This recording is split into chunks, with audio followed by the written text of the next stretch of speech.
नाज़रीन, आपको सीधे लिए चलते हैं। मरकजी वज़ीर दाखिला अमित शाह जम्मू कश्मीर के 20 अजला के लिए डिस्ट्रिक्ट गुड गवर्नेंस इंडेक्स जहां उन्होंने जारी किया, खिताब कर रहे हैं। कर मोदी जी ने अप्रूव की है, इससे कम से कम जम्मू कश्मीर में 5 लाख युवाओं को आने वाले दिनों में रोजगारी मिलने वाली है। मित्रों, इन्वेस्टमेंट 70 साल का इन्वेस्टमेंट एक और 12,000 करोड़ का था।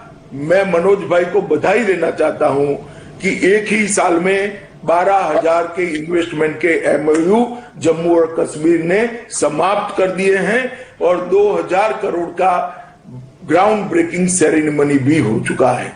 लगभग 50,000 करोड़ के आसपास इन्वेस्टमेंट जम्मू कश्मीर में आने वाला है। मित्रों, मिशन यूथ के तहत ढेर सारे युवाओं को जोड़ने का कार्यक्रम हमारे एलजी साहब ने चलाया है। यूथ क्लबों के माध्यम से लोकतांत्रिक जागृति और सेवाओं का विस्तार और उनकी रोजगारी का भी विस्तार, ये तीनों काम एक साथ हो रहे हैं। मैं जब आया था तब जम्मू कश्मीर के 63,000 से ज्यादा युवाओं के साथ ऑनलाइन बात की थी। मैं आज फिर से मेरे युवा दोस्तों को, विशेषकर घाटी के युवा दोस्तों को कहना चाहता हूं कि आइए मोदी जी के विकास के रास्ते पर आप चल पड़े। जम्मू कश्मीर पूरे देश के अंदर विकसित से विकसित राज्य बनने से कोई नहीं रोक सकता। जो लोग आपको गुमराह कर रहे हैं, मैं उसके जवाब में कहना चाहता हूं, पिछले 3 वर्ष में जम्मू कश्मीर के बजट को 9,000 करोड़ से बढ़ाकर 21,000 करोड़ का किया गया है। 9,000 करोड़ से बढ़ाकर 21,000 करोड़। पूरे देश भर में किसी भी राज्य का बजट 2.5 गुना इतने अल्प समय में नहीं बढ़ा है। यही बताता है कि जम्मू कश्मीर का अवाम का भला मोदी जी की प्राथमिकता है। कृषि और बागवानी में भी ढेर सारे सुधार करने का प्रयास हो रहा है। जब कर्फ्यू थे तब सेब का उत्पादन अच्छे बिक्री अच्छे दामों से हो, ये सुनिश्चित करने के लिए काफी प्रयास किया गया, ग्रांट भी दी गई और जम्मू कश्मीर के भीतर भंडारण की सुविधा को भी बढ़ाने के लिए बहुत ध्यान दिया गया है। पिछले 1 वर्ष के दौरान 35,000 मैट्रिक टन भंडारण सुविधा का निर्माण कार्य चल रहा है, जिससे आने वाले दिनों में फलों और फूलों को डिस्ट्रेस सेल से बचाया जा सकेगा। कनेक्टिविटी के क्षेत्र में भी राजमार्ग 44 पर संतोषजनक रूप से काम चल रहा है। जवाहर सुरंग के आसपास भारी हिमपात और हिमस्खलन के कारण विगत वर्षों में बार बार अवरुद्ध होने की समस्या इस साल दूर हो जाएगी और राजमार्ग 44 का बनना जम्मू कश्मीर के विकास में एक वरदान साबित होगा। 4,509 करोड़ रुपए की अनुमानित लागत से 14 किलोमीटर लंबी जोजिला सुरंग का काम भी आगे बढ़ रहा है। श्रीनगर सोनमार्ग मार्ग पर जेड मोड सुरंग नामक एक अन्य 6.5 किलोमीटर लंबी सुरंग का काम पर प्रगति में है। दोनों क्षेत्रों के बीच रेलवे कनेक्टिविटी स्थापित करने का काम भी समय पर पूरा हो जाएगा, इसका मुझे विश्वास।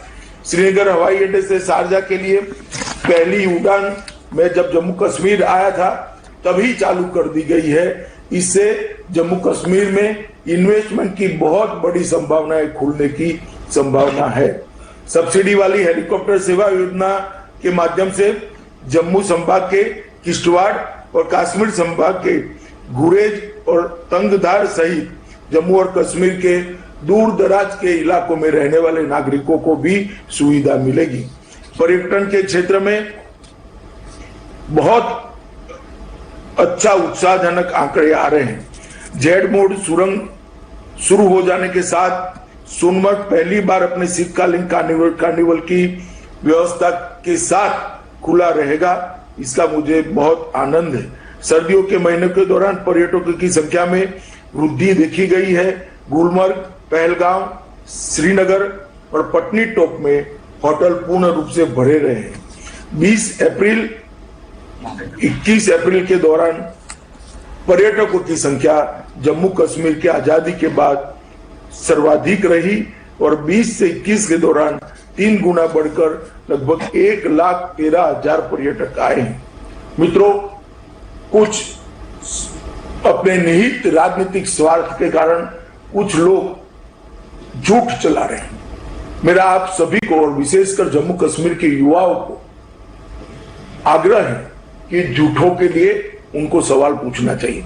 जो कह रहे हैं कि घाटी की जमीन चली जाएगी, उनको जाकर पूछिए कि सूची लाइए घाटी में किसकी जमीन गई है। इस प्रकार के झूठों से गुमराह कर जम्मू कश्मीर के विकास को अवरुद्ध किया जा रहा है। जो कहते थे हिंसा बढ़ेगी, उनको पूछे कि हिंसा बढ़ी है या कम हुई है। इन्वेस्टमेंट आएगा ही नहीं। आज 12,000 करोड़ का इन्वेस्टमेंट आ चुका है और टूरिस्ट भी बढ़े हैं। विकास के रास्ते पर जम्मू कश्मीर चल गया है। अपने निहित राजनीतिक स्वार्थ के कारण जो लोग विशेषकर घाटी की जनता के अंदर एक प्रकार का अलग भाव खड़ा करने का प्रयास करते हैं, मेरा करबद्ध निवेदन है कश्मीर की जनता को, जम्मू कश्मीर की जनता को कि इनके बहकावे में ना आइए। लोकतंत्र नीचे तक पहुंचा है, इसके कारण ये लोग परेशान हैं और लोकतंत्र से ही जम्मू के अंदर खुशहाली आ सकती है, लोकतंत्र से ही जम्मू के अंदर विकास आ सकता है और लोकतंत्र ही युवाओं को रोजगारी दे सकता है।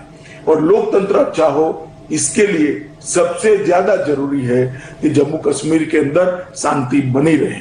इनके उकसावे वाले बयानों में जम्मू कश्मीर का युवा गुमराह न हो, ऐसा मैं मेरे युवा दोस्तों को कहना चाहता हूं। आप देश के प्रधानमंत्री नरेंद्र मोदी जी पर भरोसा रखिए, जम्मू कश्मीर प्रशासन पर भरोसा रखिए। मनोज जी के नेतृत्व में प्रशासन पूर्णतया 70 साल का जो खामियाजा है उसको ये 5 साल में पूरा करने के लिए बहुत प्रयास कर रहा है और मुझे भरोसा है कि मनोज जी का प्रयास और मोदी जी के आशीर्वाद से ये खामियाजा को हम पूरा करेंगे। मित्रों, ज्यादा डेमोक्रेटिक प्रोसेस का सवाल है। डिलिमिटेशन शुरू हो चुका है। शुरू होने के बाद तुरंत ही हम चुनाव कराए जाएंगे और उसके बाद ये लोग भले कुछ भी कहे, जम्मू कश्मीर को पूर्ण राज्य का दर्जा देने के लिए भी मैंने खुद ने लोकसभा के अंदर आश्वासन दिया है कि जैसे ही स्थिति सामान्य हो जाएगी जम्मू कश्मीर को पूर्ण राज्य का दर्जा मिलेगा। परंतु मेरा आप सबसे आग्रह है कि विकास की ओर ध्यान दीजिए, विशेषकर युवा, घाटी का युवा विकास की प्रक्रिया में हिस्सेदार बने। नई राजनीतिक प्रक्रिया, लोकतांत्रिक प्रक्रिया चालू हुई है, इसमें हिस्सेदार बने और अपने भविष्य को सुवर्णमयी बनाए। यही सबको अभ्यर्थना है। फिर से एक बार मैं जम्मू कश्मीर के राज्यपाल, उसके मुख्य सचिव और जितेंद्र सिंह जी जो हमारे कार्मिक मंत्रालय के राज्य मंत्री हैं, तीनों को ये नई पहल के लिए बहुत बहुत शुभकामनाएं देता हूं और मुझे पूरा विश्वास है कि इस पहल से जम्मू कश्मीर में सुशासन की शुरुआत होगी। धन्यवाद। भारत माता की जय। तो मरकजी वज़ीर दाखिला अमित शाह ने जम्मू कश्मीर के 20 अजला के लिए डिस्ट्रिक्ट गुड गवर्नेंस इंडेक्स जारी किया। इस तकरीब का इनेकाद department of administrative reforms and public grievance, Jammu Kashmir institute of management, public administration and rural development centre for good governance Hyderabad के इश्तिराक से किया गया। मरकजी वज़ीर डॉक्टर जितेंद्र सिंह और जम्मू कश्मीर के लेफ्टिनेंट गवर्नर मनोज सिन्हा भी इस तकरीब में मौजूद रहे। बेहतर तर्ज हुक्मरानी के हवाले से ख़ास प्रेजेंटेशन भी यहाँ पर पेश की गई। तकरीब में 12 मुंतखब ज़िला तरक्याती कमिश्नरों की जानिब से भी प्रेजेंटेशन की गई। मुख्तलिफ शोबों की हुसूलियाबियों का जिक्र किया गया। पैनल डिस्कशन का भी एहतमाम किया गया। अजला की कारकर्दगी को मजीद बेहतर बनाने पर भी तबादला ख्याल किया गया। जम्मू कश्मीर मुल्क की पहली यूनियन टेरिटरी होगी जिसका गुड गवर्नेंस इंडेक्स हुआ। और चलिए आगे बढ़ेंगे, एक और बेहद अहम खबर आपको दे दें। शोपियां के किलबिल इलाके में सिक्योरिटी फोर्सेस और मिलिटेंटों के बीच एनकाउंटर शुरू हो गया है। सिक्योरिटी फोर्सेस को इलाके में 2 मिलिटेंटों की मौजूदगी की एक मुसद्दिका इत्तला मौसूल हुई, जिसके बाद फोर्सेस ने इलाके को मुहासरे में लेकर सर्च ऑपरेशन शुरू किया। ताहम छिपे हुए मिलिटेंटों ने फोर्सेस पर गोलियां बरसाना शुरू कर दी, जिसके नतीजे में दोनों अतराफ से गोलियों का तबादला शुरू हो गया। एनकाउंटर अभी भी जारी है।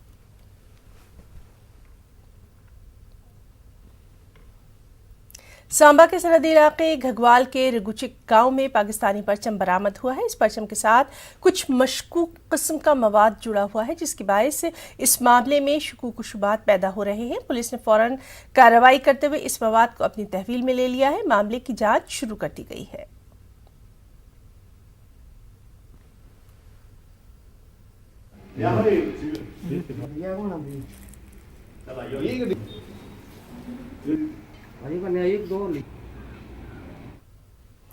मुंबई में कसीर मंजिला इमारत में लगी आग के नतीजे में 6 अफराद हलाक जबकि मुतादिद जख्मी हो गए हैं। जख्मियों को करीबी अस्पताल में भर्ती करवाया गया है। भाटिया अस्पताल में दाखिल किए गए 15 अफराद में से 3 की हालत नाजुक बनी हुई है। इन्हें आईसीयू में रखा गया है।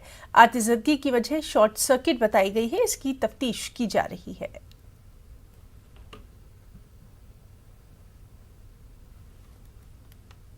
वक्त है एक ब्रेक का। मध्य प्रदेश में शिवराज सिंह हुकूमत कानून का राज होने की भले ही कितने दावे कर ले, लेकिन जमीनी हकीकत कुछ और ही कहती है। एक फिरके के लोगों के खिलाफ न सिर्फ कुछ जमातों के जरिए तशद्दुद के वाक़यात में लगातार इजाफा देखा जा रहा है, बल्कि हुजूमी तशद्दुद के साथ अब घर और गाड़ियों को जलाने के वाक़यात भी सामने आने लगे हैं। एमपी के खंडवा कोतवाली गणेश तलाई इलाके में एक फिरके के लोगों के घर और गाड़ी जलाने का मामला सामने आया। पुलिस के जरिए मामले में एफआईआर दर्ज करके तफ्तीश शुरू की गई। पुलिस खुद ये मानती है कि आग जलाने वाला आदतन गुंडा था और उसने एक फिरके के घर में आग लगाने और गाड़ी जलाने का काम किया।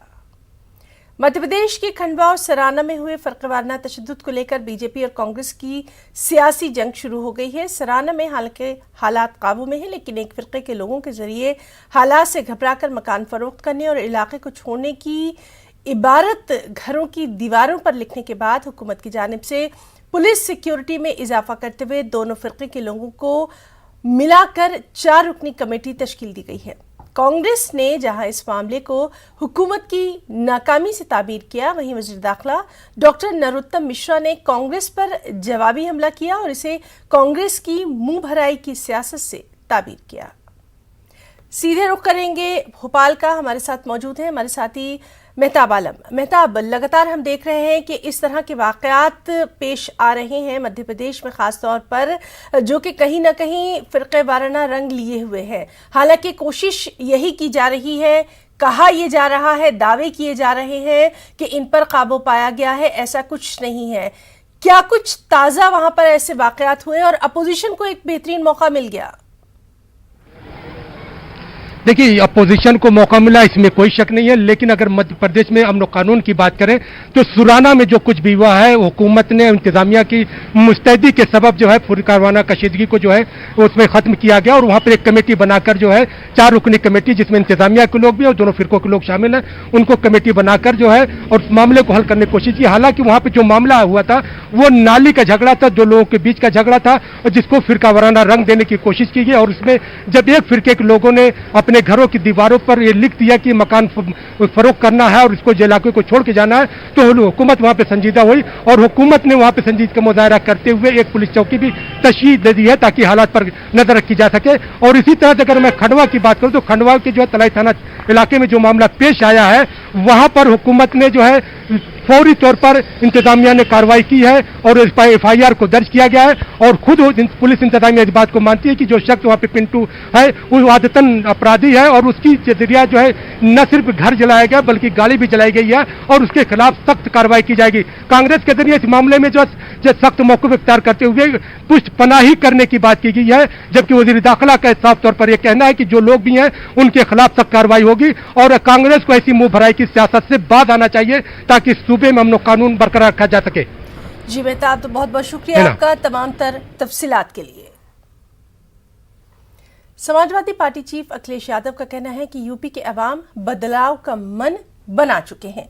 एक प्रेस कॉन्फ्रेंस से खिताब के दौरान उन्होंने बीजेपी हुकूमत पर निशाना साधा और कहा कि बीजेपी अगर सर्वे में आगे है तो उसके अरकान असेंबली आखिर पार्टी क्यों छोड़ रहे हैं।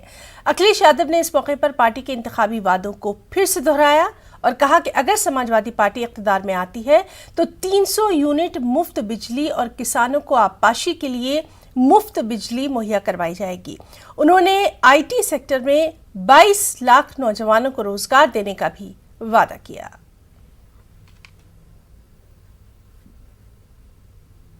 सबसे पहले नया साल जब शुरू हुआ था, समाजवादी पार्टी ने यह तय किया था, उस नए साल पर पहला संकल्प था कि उत्तर प्रदेश में 300 यूनिट फ्री बिजली दी जाएगी और साथ ही साथ किसान के लिए सिंचाई मुफ्त होगी।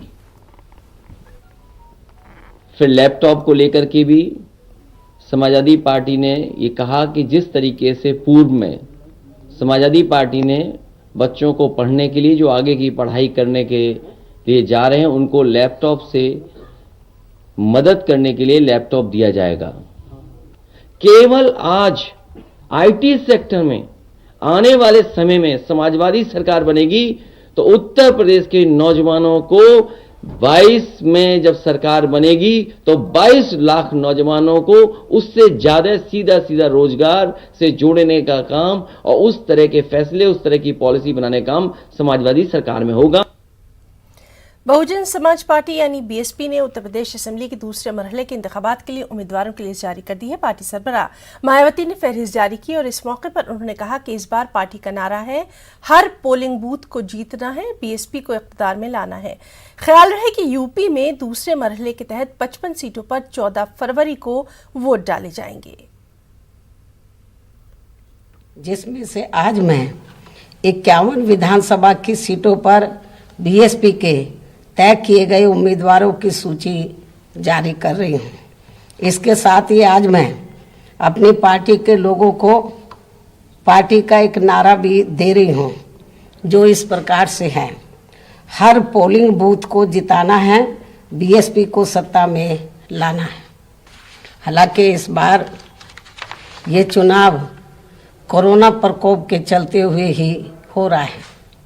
ऐसे में पार्टी के लोगों से मेरी यही अपील है कि वे मुख्य चुनाव आयोग द्वारा जारी किए गए कोरोना नियमों का पालन करते हुए अपनी पार्टी के सभी चरणों के सभी 7 चरणों के उम्मीदवारों को जरूर जिताएं।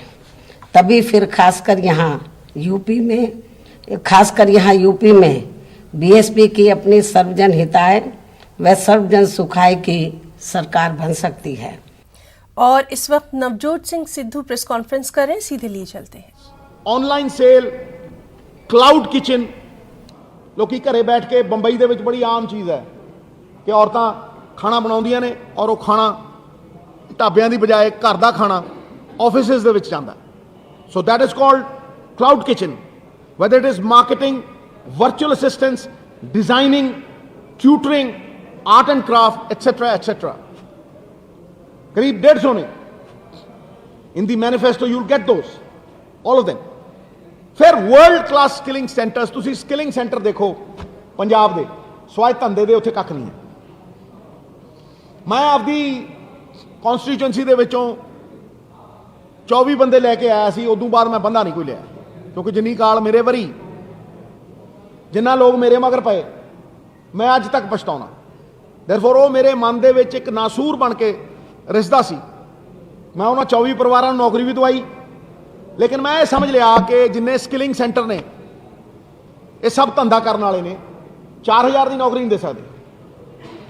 समझो सर, कम्युनिटी की शिरकत के बगैर कुदरती वसाइल पर मुश्तमिल समाजी बहबूद के मंसूबे तकरीबन नाकाम हो जाते हैं, लेकिन जब कम्युनिटी आपस में जुड़ जाती है और उसे अपना बनाती है तो नताइज जादुई हो सकते हैं, जैसा कि दरियाए ब्यास के किनारे पर WWF इंडिया ने पाया। मिशन पानी की रिपोर्ट देखिए।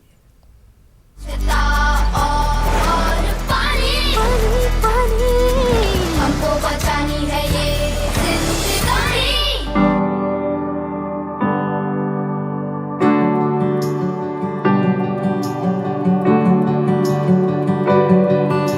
We are at a very famous village, Karmowala, which is in Tarantaran district of Punjab, and this is Beas River, one of the most healthy river in Punjab.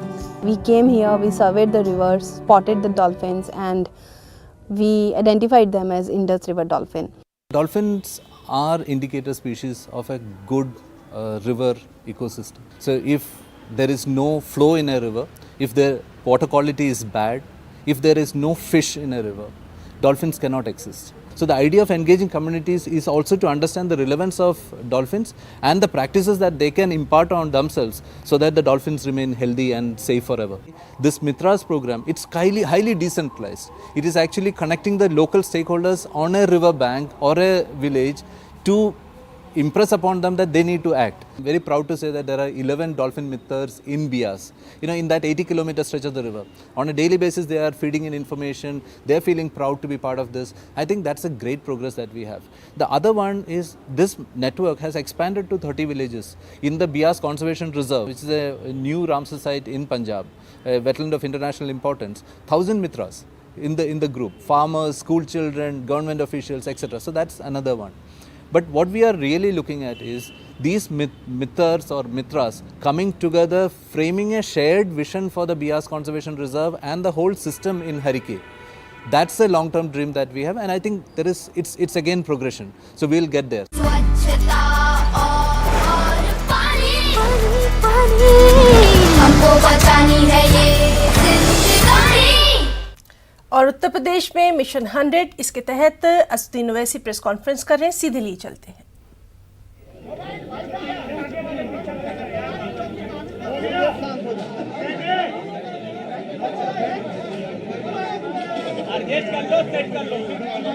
बोले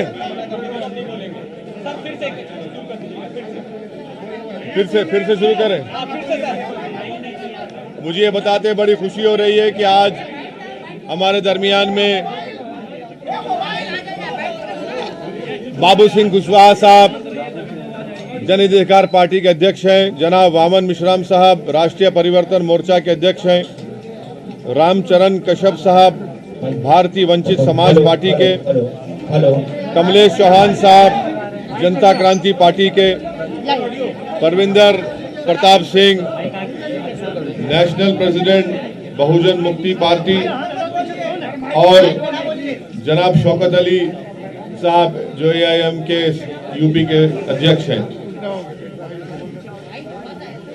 फिर से repeat करें, इस पे चलने दें, हाँ चलने दें। तो हम तमाम ने मिलकर ये फैसला किया है कि हम लोग उत्तर प्रदेश के आने वाले विधानसभा में हम सब लोग मिलकर चुनाव में हिस्सा लेंगे और तकरीबन 95% सीट्स पर जहां पर हमारे कैंडिडेट होंगे किस पार्टी के होंगे वो तय हो चुका है।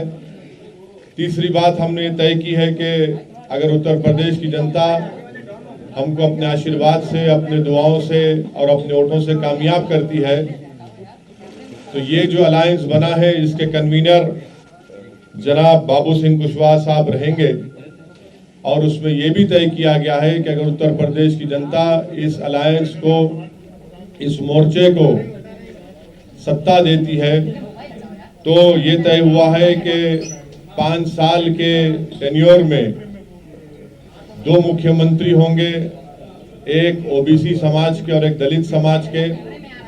और कोरोना वबा के दौरान बाहमी इमदाद और इंसार का जज्बा मुस्तहकम हुआ है। मुल्क इस वबा से मुत्तहिद होकर मुकाबला कर रहा है। टीकाकारी के ऐलान के बाद हम बेहतर ताउन कर रहे हैं जिससे हम कोरोना को मात देने की जानिब कदम बढ़ा सकें। नेटवर्क 18 इस मुहिम में हर कदम पर आपके साथ रहेगा। जब तक सभी महफूज नहीं तब तक कोई महफूज नहीं होगा। इसी सोच की बुनियाद पर हमारी मुहिम संजीवनी का मकसद ये यकीनी बनाना है कि वैक्सीन पाना सभी हिंदुस्तानियों का हक है।